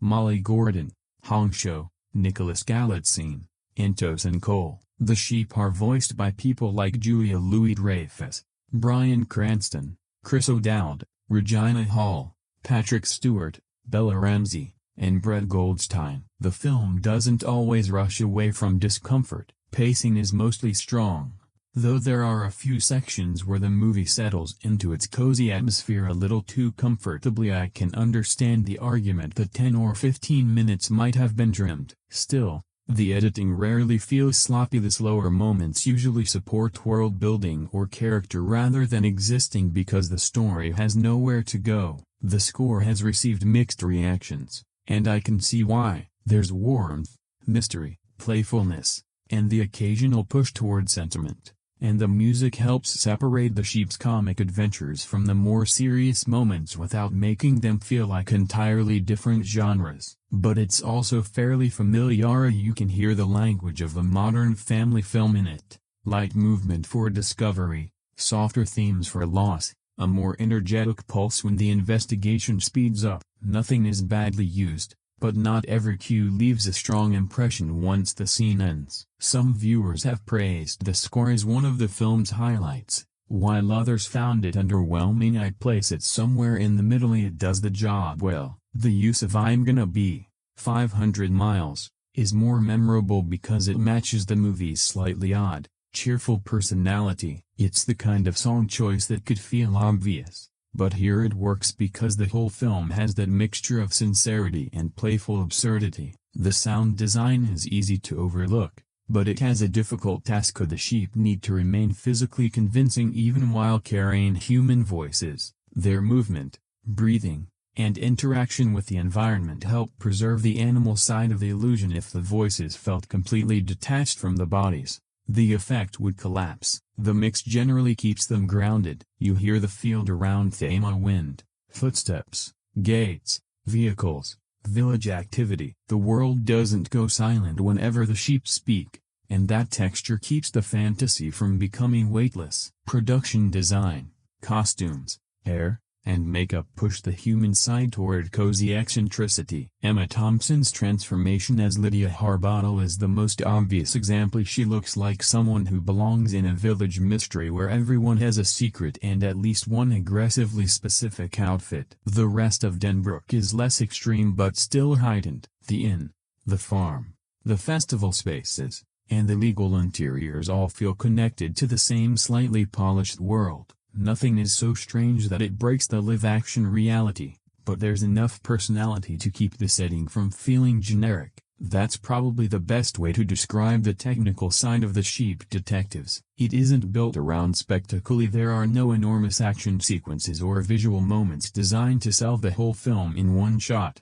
The craft is working towards something quieter, making the sheep believable, making Denbrook inviting, and giving the emotional scenes enough physical reality to land. Some viewers may see that and think the movie feels closer to a high-end streaming release than a major theatrical event, and I understand the argument. The scale is modest, and the visual ambition is mostly concentrated on character integration rather than spectacle. Nothing here is trying to compete with the biggest animated productions in terms of size, but that modesty suits the story. A larger, louder version might have buried the mystery beneath set pieces. More exaggerated animation could have weakened the grief. More stylized cinematography might have made the cozy tone feel forced. The team behind it chooses control over display. The sheep look real enough to care about, expressive enough to understand, and funny enough to carry the premise. The village feels like a place worth exploring. The editing keeps the mystery clear. The music supports the emotion, even when it isn't especially adventurous. Nothing is screaming for attention, and that's partly why the film holds together. The technical work doesn't ask you to admire the machinery. It quietly convinces you that a flock of sheep can walk into an English village, investigate a murder, and somehow belong in the same frame as Hugh Jackman and Emma Thompson. By the time the movie reaches its more emotional scenes, you're no longer thinking much about how the sheep were created. You're just watching the characters. For visual effects this exposed, that may be the biggest compliment possible. For most of its runtime, The Sheep Detectives moves along surprisingly well. That's not something I expected to say about a film spending so much time establishing sheep personalities, village suspects, inheritance questions, grief, prejudice, and a murder investigation. There's a lot packed into these 108 minutes, yet the movie rarely feels overloaded. The first half takes its time. George's relationship with the flock has to be established. The sheep need to become recognizable as individuals. Denbrook has to feel like an actual community rather than a row of potential suspects waiting for the screenplay to point at them. Then George dies. Tim Derry makes his painfully quick heart attack judgment, and Lily begins pushing the flock toward an investigation. None of that can happen too quickly if the story needs the audience to understand what the sheep have lost before the mystery can mean anything. It also has to explain their strange beliefs, their social divisions, and their ability to apply George's detective stories to the real world. So, yes, the setup is fairly patient. For the most part, that patience pays off. Once the sheep leave the familiar safety of the farm, the movie starts moving between the official investigation, Lily's suspicions, the human suspects, and the flock's increasingly chaotic attempts to collect evidence. The pace becomes livelier without feeling rushed, as there's usually something pulling the story forward, a new clue, a character behaving strangely, Tim misunderstanding something, or one of the sheep discovering the human world is much more complicated than George's books made it sound. The comedy helps too. Even when the mystery pauses, the personalities keep scenes active via Lily becomes frustrated, Mappel remembers something important, Sir Richfield treats a minor issue like a matter of national importance, Tim confidently heads in the wrong direction. The movie understands that pacing isn't only about plot, character can create momentum too. Still, there are stretches where the film settles a little too deeply into its cozy atmosphere. A few scenes repeat the same basic rhythm. The sheep debate something, misunderstand human behavior, then move toward another clue. None of those moments are terrible, but some could have been tightened. The middle is where that feeling shows up most clearly, and the suspect list is already established. The emotional stakes are understood, but the story occasionally delays its next major turn because it wants to spend more time with the flock. For viewers completely charmed by the sheep, that probably won't be a problem. For anyone waiting primarily for the mystery to advance, the pacing may start to feel slightly soft. The whodunit itself is another area where reactions will depend on experience. The film plays fair, the clues are visible, the motives are established, and the final explanation grows out of information already presented. That's good mystery construction and not necessarily difficult mystery construction. If you watch a lot of whodunits, you may identify the culprit, or at least narrow the options, earlier than the film intends. Certain characters are framed with enough charm or apparent harmlessness that suspicion naturally shifts toward them. The inheritance angle is familiar, and some of the foreshadowing becomes easier to recognize once the story settles into its genre pattern. I worked out parts of it before the reveal. That didn't ruin the film for me, because the mystery isn't relying only on one shocking answer. The tension also comes from watching Lily make mistakes, seeing the flock enter dangerous situations, and wondering whether Tim will finally understand what the animals are trying to communicate. But viewers hoping for a puzzle as elaborate as the strongest Agatha Christie stories may find it a little straightforward. The movie works better as a gateway mystery than a fiendishly complicated one, and that's probably intentional. It has to remain understandable for younger viewers while giving adults enough information to stay involved. The result is a case that's engaging, fair, and occasionally clever, though not especially revolutionary. Tim Derry may be a bigger dividing point. Nicholas Braun is funny in the role, and his awkwardness becomes strangely endearing after a while, but the character is very incompetent for a significant part of the film. Sometimes that creates excellent comedy, other times it feels like the investigation is being delayed because Tim needs another scene to miss something obvious. His foolishness occasionally crosses the line from amusing to frustrating, especially when the sheep seem several levels more capable than the only police officer in town. The film does improve him as it goes. He becomes more serious, more observant, and slightly more useful, which keeps him from remaining a complete joke. His accent may still be distracting, though. Braun has such a recognizable screen presence that hearing him use this particular British voice can feel strange at first. Hugh Jackman's accent also received mixed reactions. and there are moments where the theatrical quality of the performances becomes noticeable. That heightened style mostly suits Den Broeke. It's a cozy mystery village populated by eccentric lawyers, charming outsiders, festival organizers, and a policeman being judged by sheep. Total realism was never the goal. Even so, some performances sit more comfortably inside that tone than others. Nicholas Galitzion's Elliot is another slight weakness, and not because the acting is poor, but because the character feels thinner than the rest of the main suspects. He serves the plot well enough as an outsider and reporter, yet doesn't receive the same emotional depth as Rebecca, Tim, or even some of the sheep. A few supporting characters function more as mystery pieces than complete people, which is common in ensemble whodunits, but becomes more noticeable because the film puts so much care into developing the flock. When a sheep has more personality than one of the human suspects, you notice. The ending will probably divide viewers too. For many people, it's the emotional payoff the entire story has been building toward. George's legacy continues. The sheep have changed. Rebecca finds a new connection to her father's life, and the storytelling ritual survives. It's warm, sincere, and very deliberately designed to make people cry. I was moved by it. I also understood exactly what the film was doing. There's a point where the emotional symbolism becomes almost too neat. The new lamb, the name George, the continuation of the nightly reading. It isn't subtle. Viewers who dislike sentimental endings may feel the movie underlines its message once too often, and that criticism is fair. The film spends most of its runtime handling grief with restraint, so the final stretch can feel slightly more polished and comforting than the messier emotions that came before it.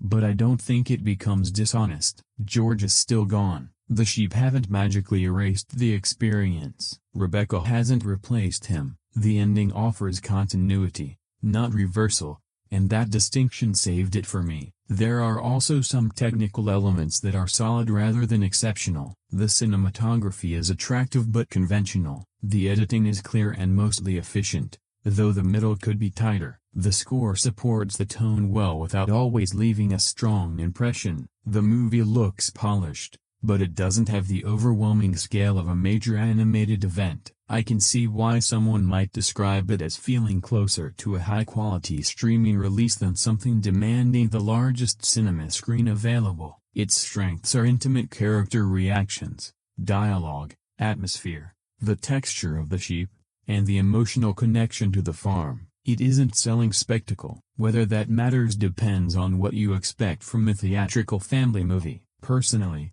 I'd rather watch a smaller film with a distinct personality than a louder one built around interchangeable set pieces. The Sheep Detectives knows where its appeal lies, and it mostly stays there. The biggest obstacle may still be the premise itself. Some adults will hear talking sheep solve a murder and immediately decide the film is too childish. Others may watch 10 minutes, catch the bright visuals and broad comedy, and assume there's nothing more underneath. The movie can't completely overcome that reaction, because it genuinely is silly. The sheep are ridiculous, Tim is ridiculous, and parts of Den Broeke feel like they exist halfway between reality and a storybook. You have to accept that the film never becomes an edgy adult thriller hiding beneath a family-friendly surface. It remains gentle, colorful, and openly sentimental. Anyone waiting for it to reject its own identity will probably be disappointed. What makes it work is that it finds substance inside that identity. The sheep are funny,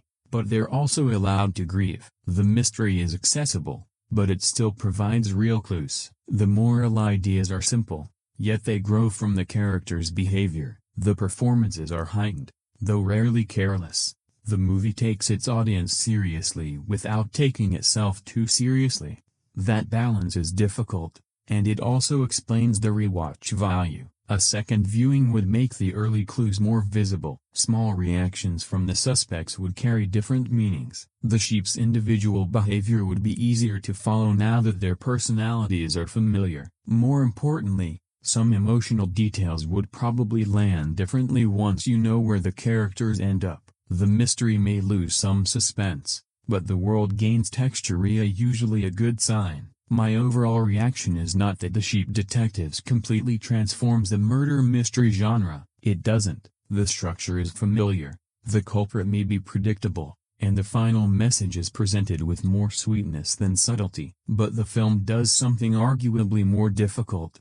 It takes a premise that sounds like disposable children's entertainment and gives it enough character, craft, and emotional sincerity to become memorable. It's funny without being completely empty, sad without becoming miserable, smart without trying to prove it's intelligent in every scene. And the sheep are genuinely good detectives, not perfect detectives. They follow bad leads, misunderstand motives, and carry their own prejudices into the investigation.